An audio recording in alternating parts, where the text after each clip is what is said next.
அன்னை சித்தர் தொலைக்காட்சிக்கு அன்னை சித்தர் ராஜ்குமார் குருஜி சச்சிதானந்த சத்குருநாதர் அவர்களுடைய வாழ்க்கை அனுபவங்களை பகிரும் பிரபலங்களின் நேர்காணலை நாம் தொடர்ந்து இந்த 6ஆம் ஆண்டு குரு பூஜைக்காக சிறப்பாக நாம் ஒளிபரப்பு கொண்டிருக்கின்றோம்.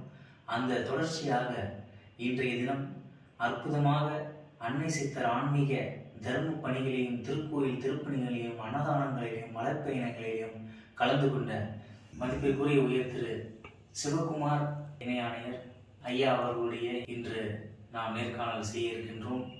1979ஆம் ஆண்டு தன் ஆன்மீக சேவையாக இந்த இந்து அறநிலைய ஆட்சித்துறையில் உயர் அதிகாரியாக பணியை துவங்கிய ஐயா அவர்கள் 1980, 1992, 2004ஆம் ஆண்டுகள் எண்ணற்ற மகாமகங்களை சீரும் சிறப்புமாக அந்த மக்களுக்கு சேவைகள் செய்து அந்த கோயில் நிர்வாகங்களை சிறப்புற செய்த ஐயா அவர்கள் தொடர்ந்து ஸ்ரீரங்கம், திருவண்ணாமலை, மதுரை மீனாட்சி சுந்தரேஸ்வரர், திருவானைக்காவல், சமயபுரம் போன்ற புனித தலங்களில் பணியாற்றி 5 ஆண்டுகள் தொடர்ந்து ஸ்ரீரங்கநாதர் கோவிலில் சேவைகள் செய்து அந்த இந்து அறநிலைய ஆட்சித்துறையில் நமக்கு எண்ணற்ற பணிகளை செய்து கொடுத்த ஐயா அவர்கள் இன்று அன்னை சித்தருடன் அவர் வாழ்க்கை அனுபவத்தை நம் கூட பகிர்ந்து கொள்கின்றார். அன்னை சித்தருடன் நீங்கள் ஆன்மீக பயணங்கள் எவ்வளவு மேற்கொண்டிருக்கீங்க, அதை பத்தி எங்க அன்னை சித்தருடைய தொலைக்காட்சி நேயர்களுக்காக கொஞ்சம் சொல்லுங்க ஐயா. 1991 நான் ஒருங்கிணைந்த திருச்சி மாவட்ட உதவி ஆணையராக பணியாற்றி கொண்டிருக்கும் போது ஆணையர் ராமதாஸ் அவருடன் நமது அன்னை சித்தர் ராஜ்குமார் சாமி அவர்களை பெரம்பலூர் தலாட்டி சித்தர் ஆசிரமத்தில் தலாட்டி சித்தர் குரு பூஜையில் சந்தித்தேன். அப்பொழுது கங்கையம்மன் இந்திய சித்தி கட்சி 30,000 பேர் கலந்து கொண்டு இந்திய சித்தி கட்சி யாகங்களும் நடந்தது. அன்னதானமும் 30,000 பேருக்கு போட்டார்கள். நான் அந்த யாகத்தை 210 சித்தர்களுடைய யாகத்தையும் அந்த அன்னதானத்தையும் பார்த்து வியப்படைந்து இப்படி ஒரு நிகழ்ச்சியை வாழ்நாள் நான் பார்த்ததே இல்லை. அப்புறம் விசாரத்தை ஒரு தலாட்டி சித்தர் காலூர் சென்றார். தலாட்டி சித்தர் பிரதான சீடர் என்று சொன்னார்கள். எனக்கு அவர் மீது அன்னை சித்தர் ராஜ்குமார் சாமியிடம் மிகுந்த ஒரு ஈடுபாடு ஏற்பட்டது.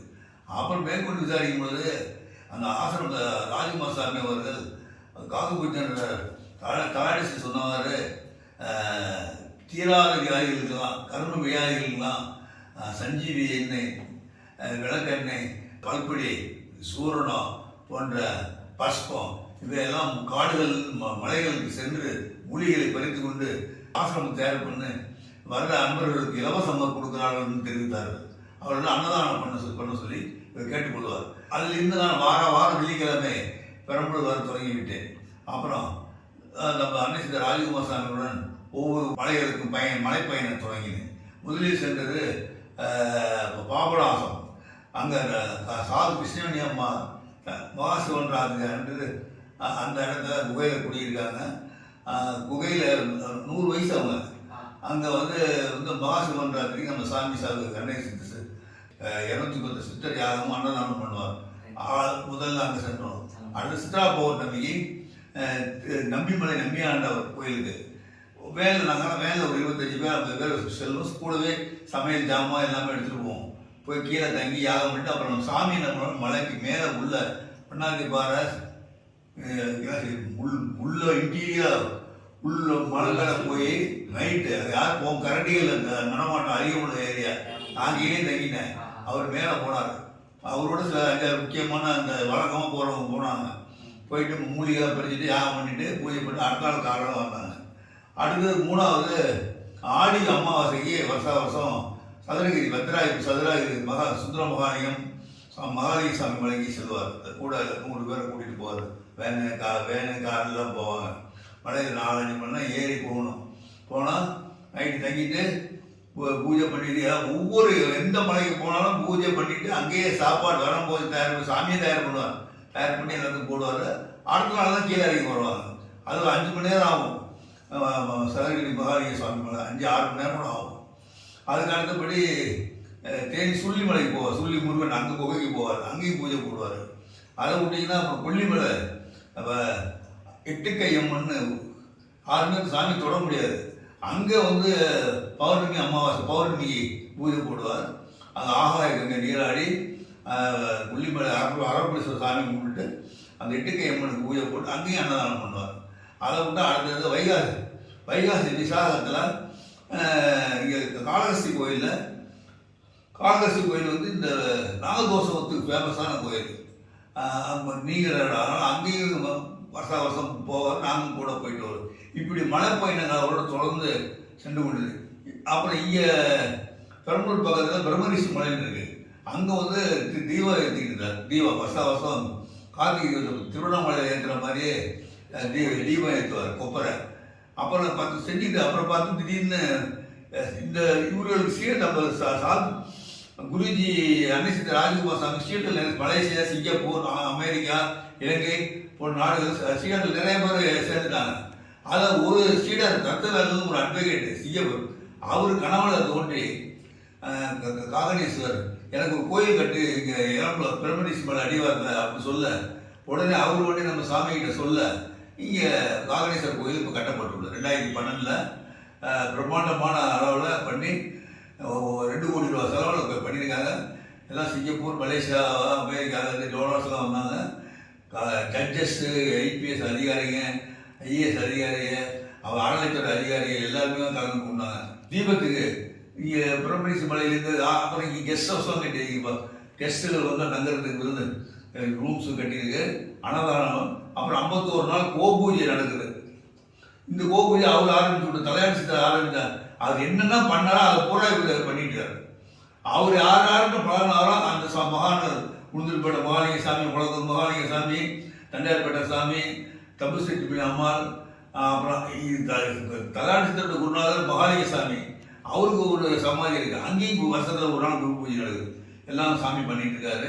அப்புறம் இப்போ வந்து செவ்வாய்க்கிழமை கோபூஜை இருக்குது. செவ்வாய் வெள்ளி இப்போ இங்கே பிரம்மரிஷி மலையில் பண்ணுறாங்க. செவ்வாய்க்கிழமை வந்து சாதுக்களுக்கு ஒரு 200 பேருக்கு சாப்பாடு போட்டு வஸ்திரம் கொடுத்து கை போக்குவரத்து செலவு கொடுக்குறாங்க. சாமி முக்கியமாக திருவண்ணாமலை கோயிலில் உள்ள கோசாலா, ஸ்ரீரங்க கோசாலா, இதெல்லாம் வந்து அவர் இப்போ திருப்பணி பண்ணி நல்லா ஜொலிக்க விட்டு நிறைய மாடுகள் வரவழைக்க விட்டார். இப்போ கோசாலையில் டெவலப் பண்ணார். அது ஏற்கனவே இருந்துச்சு. ஏன்னா சாமி அடிக்கடி அங்கே போய் திருவண்ணாமலை, ஸ்ரீரங்கம்மா நல்லா, ஏன்னா அங்கே 2வது கோபூஜை வந்து காலையில் 7-6 மணிக்குள்ளே பண்ணணும்னு அவர் தான் இன்சிஸ்ட் பண்ணார். எல்லா கோயிலுக்கு பண்ணால் அந்த கோயில் நிறைய செல்வங்கள் பெருங்கிறதையும் அவர் தெரிவித்தார். குருஜி அன்னை ராஜகுமார் சாமி அவர்கள் வைணவ, சைவ, ஆதீன தர்மகர்த்தா அனைவரும் மிகவும் தொடர்புகள். அவர் எல்லா ஆதீன கர்த்தாக்களும் இங்கே வருவாங்க. இந்த பிரம்மரிஷி மலைக்கு வருவாங்க. அவர்கள் வந்து யாகங்கள், பூஜைகள் பண்ணுவாங்க, அன்னதானம் பண்ணுவாங்க. 2வது உண்டி கொடுத்தோர் உயிர்கள் தத்துவத்தை உலகத்துக்கு நிலைநாட்டி கொண்டு அதை செய்ய மக்களுக்கு தூண்டி விட்டவர் நம்ம சாமி குருஜி அன்னை ராஜகுமார் சாமி அவர். முதல்ல சூவாடுதலை திருப்பணி ஆரம்பித்தார். சூவாடுதலை திருப்பணி, அப்புறம் துறையூர் பெருமாள் கோயில் பாலாலயம், பாபநாசம் சிவன் கோயில் பாலாலயம், திருவாரூர் கும்பாபிஷேகம், பல கோயில் இங்கே செட்டிக்குளத்து முருகன் கோயில், இப்படி பல கோயிலுடைய திருப்பணிகள் பண்ணியிருக்காரு. பாலாலயம் பண்ணியிருக்காரு. எல்லாம் பண்ணிட்டு இருந்தாரு. திடீர்னு அவர் 3/8/20 வந்து சபாதி ஆகிட்டார்.